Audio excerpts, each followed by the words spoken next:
افسیوں کے خط کا مطالعہ زندگی پیغام 73 3 باتیں جو کلیسیا کو نقصان پہنچاتی ہیں۔ اس پیغام میں ہم اس پر غور کریں گے کہ کلیسیا کس طرح پست ہو گئی۔ ایسا کرنے سے پہلے آئیے ہم افسیوں کے ہر باب کی چند نہایت اہم آیات پر نگاہ ڈالیں۔ خدا کا حتمی ہدف۔ افسیوں باب 1 آیت 5 میں پولس کہتا ہے کہ ہمیں فرزندیت کے لیے پیشتر سے مقرر کیا گیا، یعنی خدا کے فرزند ہونے کے لیے پیشتر سے مقرر کیا گیا۔ تخلیق کے اعتبار سے خدا ہمارا خالق ہے، نہ کہ ہمارا باپ۔ ہم میں سے کوئی بھی تخلیق کے عمل میں خدا سے پیدا نہیں ہوا، اس لیے ہمیں اپنے بیٹے بنانے کے لیے پیشتر سے مقرر کیا گیا یا پہلے سے ہمیں نشان زدہ کیا۔ اس حقیقت کا مطلب یہ ہے کہ ہم اس سے پیدا ہونے کے لیے پیشتر سے مقرر کیے گئے ہیں۔ اس سے ظاہر ہوتا ہے کہ خدا کو ہم میں آنا ضرور ہے، اور یہ کہ ہمیں اس کی زندگی کو حاصل کرنا اور زندگی میں اس کے ساتھ ایک رشتہ قائم کرنا ہے۔ چنانچہ فرزندیت کے لیے پیشتر سے مقرر ہونا خدا سے پیدا ہونے کے لیے پیشتر سے مقرر ہونا ہے، تاکہ وہ ہمارا باپ بن سکے اور ہم اس کے بیٹے بن سکیں۔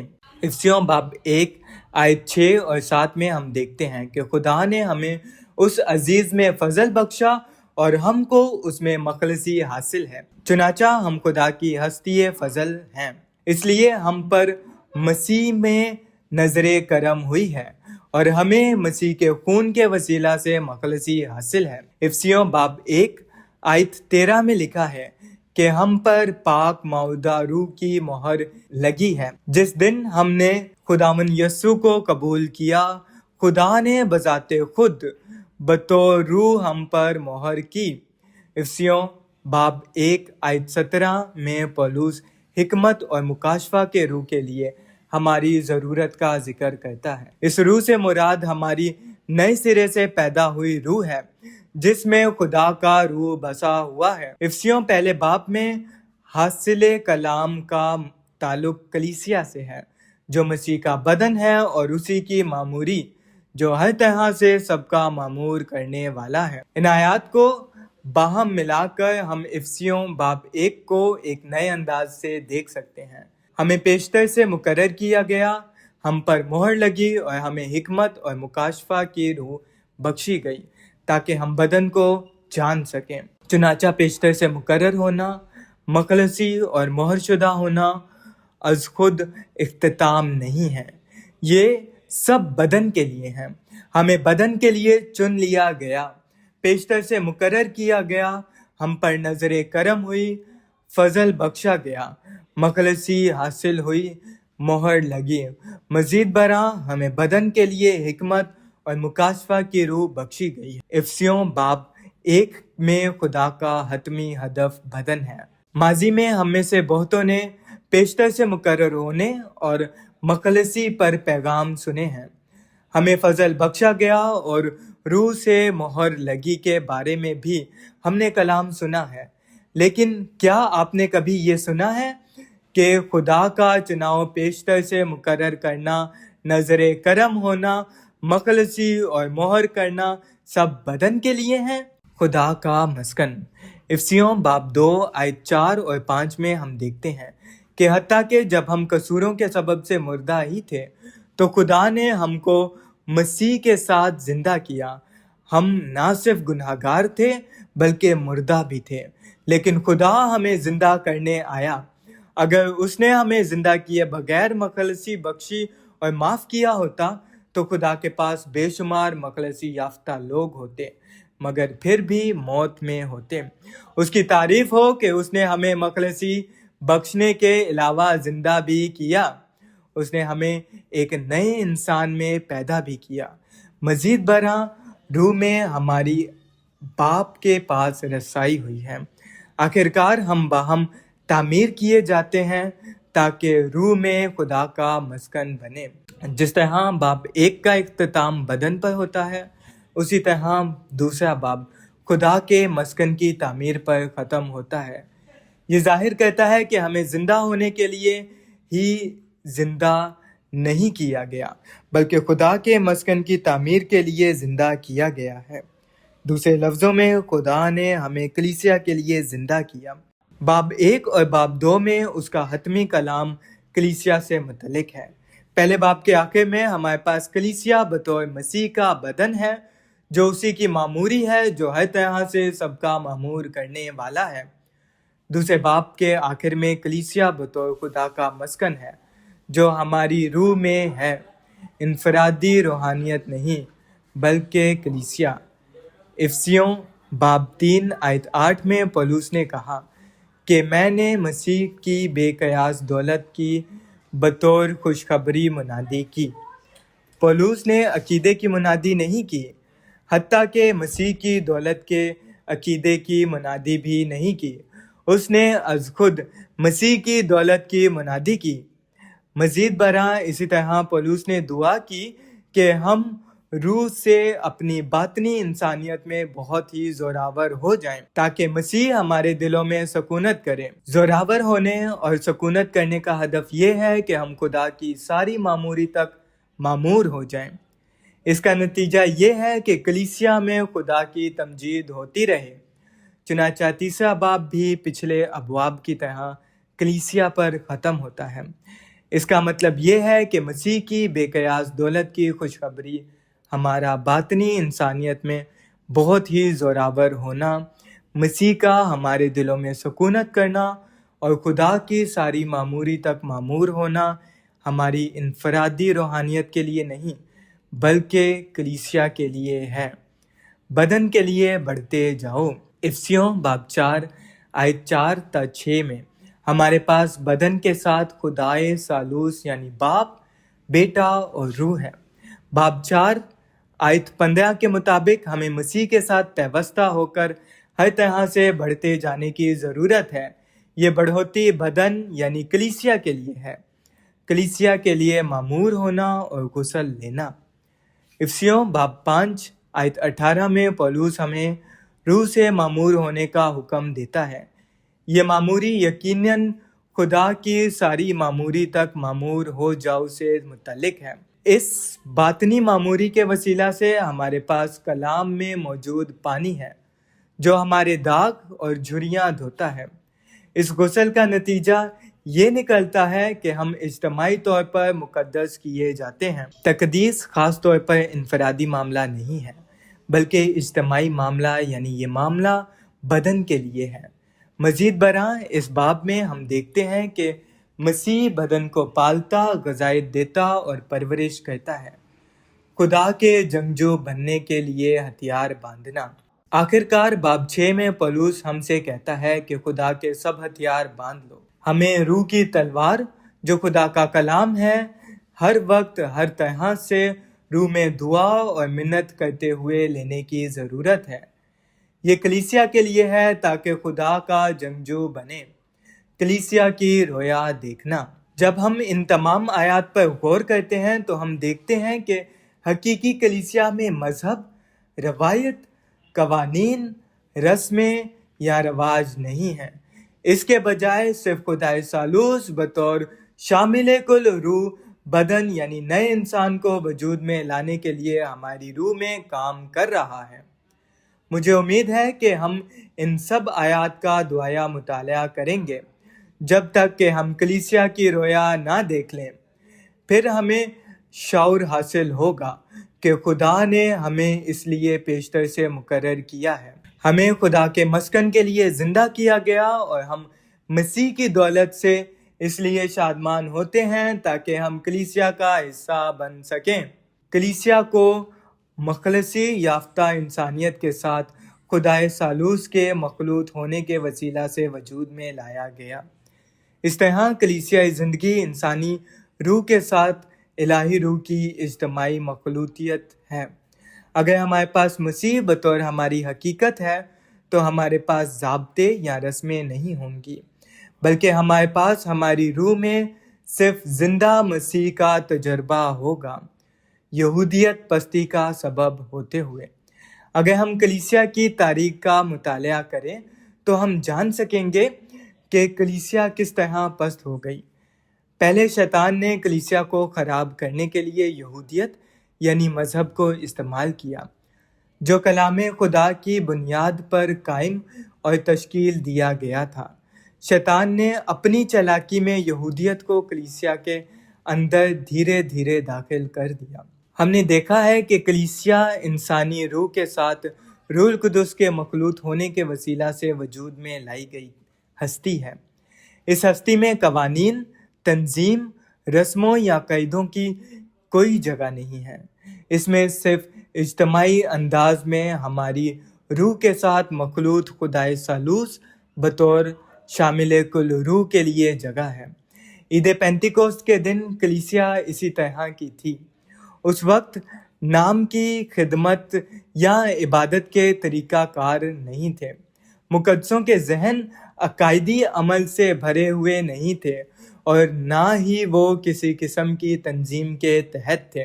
عید پینتیکوست کے دن کوئی مذہب نہیں تھا، فقط مخلوط روح میں جینے اور حقیقی کلیسیائی زندگی کا تجربہ کرنے والے لوگوں کی ایک جماعت تھی۔ تاہم بعد میں یہودیت اپنی رسموں اور ضابطوں، خاص طور پر ختنہ، سبت اور کھانے کے متعلق ضابطوں کے ساتھ داخل ہو گئی۔ پولس نے یہودیت یعنی مذہب کی وجہ سے پہنچنے والے نقصان کے ساتھ نپٹنے کے لیے غلطیوں کا خط لکھا، علم خرابی کا سرچشمہ ہوتے ہوئے۔ دوسرا، شیطان نے کلیسیا کو نقصان پہنچانے کے لیے فلسفہ، خاص طور پر مختلف فلسفوں کی آزمائش بنام گنانیت کی کچھ رسموں میں یہودیت اور مسیحیت کے عناصر شامل تھے۔ یہاں نکتہ یہ ہے کہ شیطان نے کلیسیا کو خراب کرنے کے لیے علم اور فطری ذہن کو استعمال کیا۔ جس طرح مذہب کے ساتھ نپٹنے کے لیے غلطیوں کے نام خط لکھا گیا، اسی طرح گنانیت کے ساتھ نپٹنے کے لیے کلیسیوں کے نام خط لکھا گیا۔ دشمن کی چالاکی یہ ہے کہ کلیسیا کو مخلوط روح سے فطری ذہن کی طرف موڑ دے، یعنی مقدسوں کو زندگی کے درخت سے نیک و بد کی پہچان کے درخت کی طرف موڑ دے۔ کلیسیائی آغاز میں کلیسیائی زندگی میں موجود لوگ زندگی کے درخت سے پرورش پا رہے تھے۔ پھر شیطان نے مقدسوں کی توجہ زندگی کے درخت سے ہٹا کر نیک و بد کی پہچان کے درخت کی طرف لگا دی۔ جان ویسلے کے ہم عصر ولیم لو نے اس معاملہ کو دیکھا۔ ایک کتاب بعنوان روح کی قدرت میں لو نے یوں بیان کیا ہے: انسانیت حکمت اور کلام مقدس کے لفظی مفہوم پر بھروسہ کرنے کی وجہ سے کلیسیا کی ابتدائی بشارتی حالت سے اس طرح گر گئی جس طرح آدم نیک و بد کی پہچان کے درخت کا پھل کھانے سے گر گیا۔ بائبل کا استاد اور مذہبی رہنما جو علمی کامیابیاں اور فن خطابت کی مہارتوں کے ذریعے کلیسیا میں مقام حاصل کرتا اور اسے برقرار رکھتا ہے، اس میں اور کم درجہ لوگوں میں فرق صرف اتنا ہے جتنا سانپ کا دوسرے دشتی جانوروں سے تھا، کیونکہ وہ زیادہ چالاک تھا۔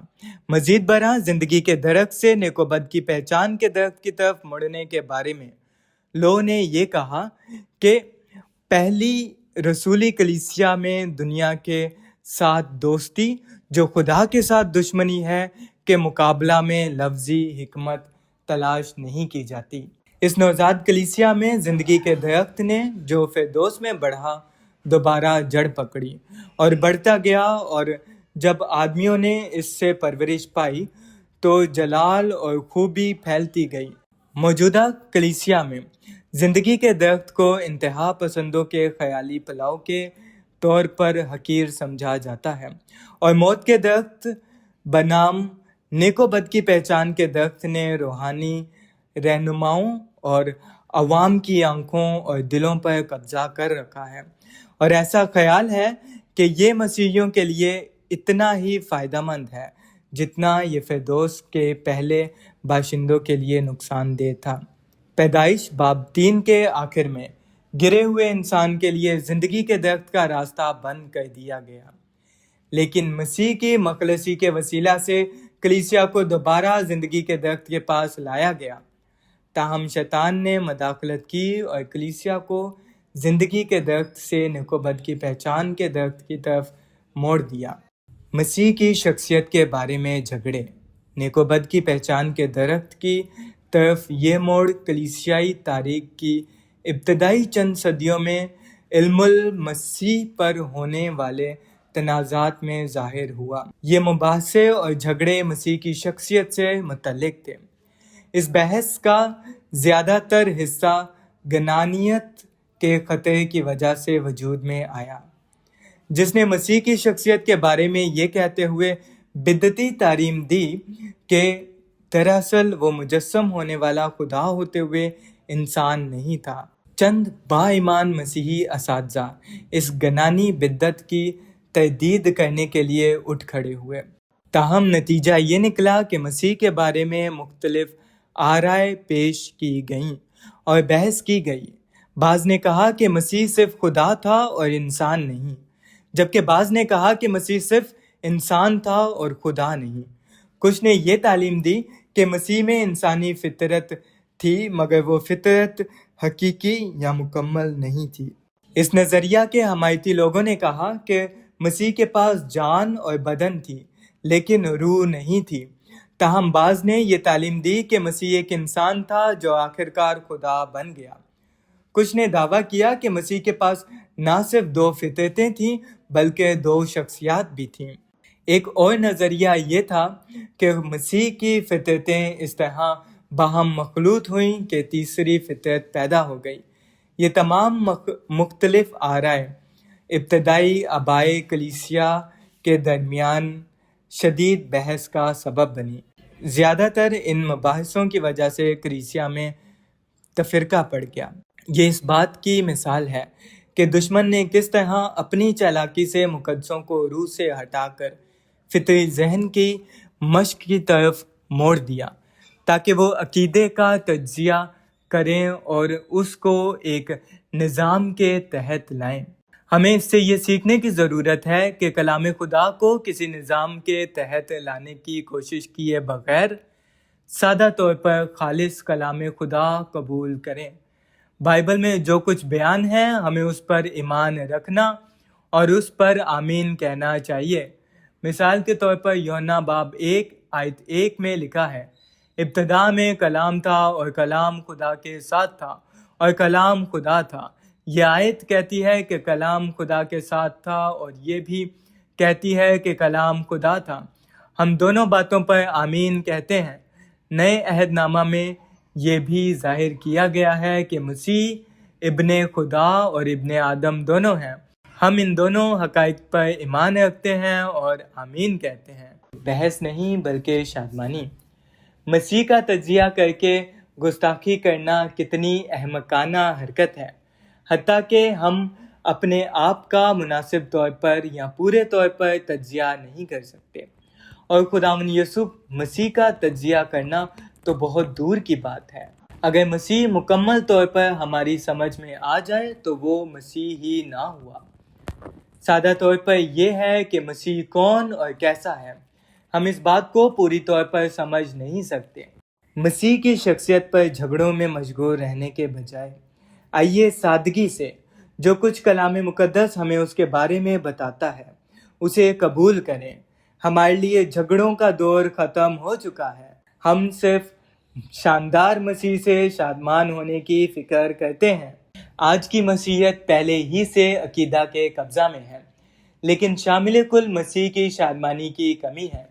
تقریباً ہر فرقہ یا فرقہ جات کی جماعت کسی خاص عقیدے کے مطابق قائم کی گئی ہے۔ مثال کے طور پر بیپٹسٹ فرقہ کی جماعت غوطہ کے بپتسمہ کے عقیدہ پر بنی ہے۔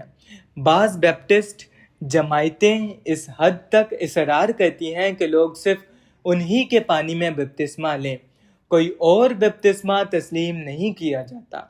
اس طرح بیپٹسٹ فرقہ کی جماعت بپتسمہ کے بارے میں تعلیم پر سختی سے عمل کرنے کی وجہ سے پیدا ہونے والے ایک فرقہ ہے۔ اس سے ہم دیکھتے ہیں کہ حتیٰ کہ آج کلیسیا علم کی وجہ سے بگڑتی جا رہی ہے اور اس کو نقصان پہنچ رہا ہے۔ بہت سے لوگ جو کسی خاص عقیدے کے لیے فکر کرتے ہیں ان میں بدن کے لیے فکر مندی نہیں ہے۔ یگانگت کو قائم رکھنا۔ چنانچہ شیطان نے کلیسیا کو نقصان پہنچانے کے لیے مذہب اور علم کو استعمال کیا۔ اس لیے خداوند کی بحالی میں ہم لوگوں کو مضبوطی سے گواہی دینی ہے کہ ہم مذہب یا علم کے لیے نہیں ہیں۔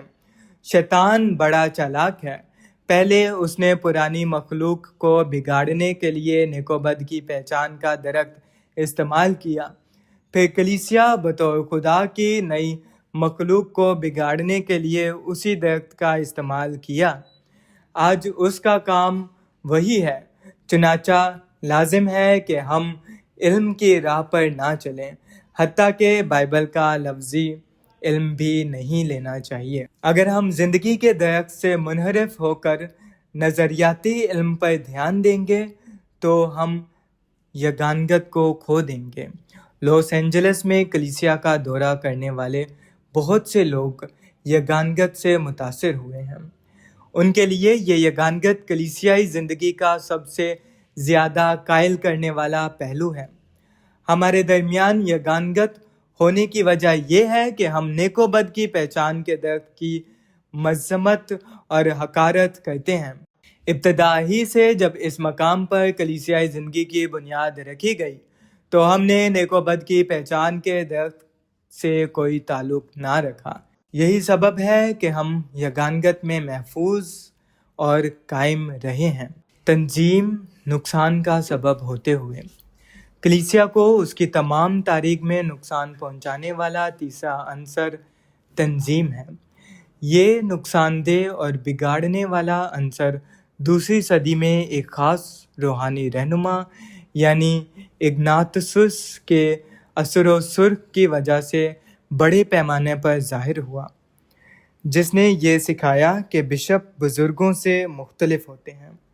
تاہم کلام مقدس کے مطابق بزرگ اور بشپ فرق لوگ نہیں ہیں۔ لفظ بزرگ شخصیت کی نمائندگی کرتا ہے، جبکہ لفظ بشپ یا نگہبان خدماتی کام کی نمائندگی کرتا ہے۔ نئے عہد نامہ میں بزرگ کلیسیائی زندگی کے مختلف پہلوؤں کی نگرانی کرتے ہیں۔ اس تعلیم سے کہ بشپ بزرگوں سے اوپر ہوتے ہیں، دراصل نظام عہدہ بندی کے ساتھ منظم تنظیم کی ترقی کے لیے راہ تیار کی گئی، جس میں بشپ، آرچ بشپ، کارڈینل اور پوپ شامل تھے۔ اس کا نتیجہ یہ نکلا کہ اس نام کی کلیسیا میں روح القدس کو کوئی مقام نہ دیا گیا۔ تنظیم کو برقرار رکھنے کے لیے قوانین، ضوابط اور رسم و رواج کی ضرورت ہے۔ یہی وجہ ہے کہ یہ چیزیں نام کی کلیسیا میں غالب رہی ہیں۔ مذہب، علم اور تنظیم نے یقیناً کلیسیا کو نقصان پہنچایا ہے، حتیٰ کہ نامی مسیحیوں کے پاس بھی کسی نہ کسی صورت میں مذہب ہے، حالانکہ ان کے پاس زندہ مسیح کا تجربہ نہیں ہے۔ مزید برآں تقریباً تمام مسیحی، چاہے وہ حقیقی ایماندار ہیں یا جھوٹے علماء، دین عقیدے کا کچھ علم رکھتے ہیں۔ اس کے علاوہ آج کی مسیحیت میں تنظیم چھائی ہوئی ہے، لیکن بہت کم مسیحی زندگی بخش روح یا مسیح کے بدن کی حقیقت کو جانتے ہیں۔ ایسا لگتا ہے کہ اکثر مسیحیوں کی لغت میں یہ اصطلاحات شامل نہیں ہیں، بلکہ صرف مذہب، علم، تنظیم، ضوابط، رسم و رواج سے متعلق اصطلاحات شامل ہیں۔ خداوند کی تعریف ہو کہ ہم ان سب چیزوں سے جان چھڑا چکے ہیں۔ اگر ہم کلیسیا کو نقصان پہنچانے اور خراب کرنے والے عوامل کا واضح علم رکھیں گے تو ہم مسیحیت کے پرانے راستہ پر چلنے سے کنارہ کریں گے۔ ہم مذہب، نیک و بد کی پہچان کے درخت یا تنظیم کو جگہ نہیں دیں گے۔ 7 گنا روح۔ خداوند کی بحالی میں ہوتے ہوئے کلیسیائی زندگی میں ہم تنظیم اور اس کے ساتھ اس کے عہدہ یا مرتبے پر زور کے لیے نہیں ہیں۔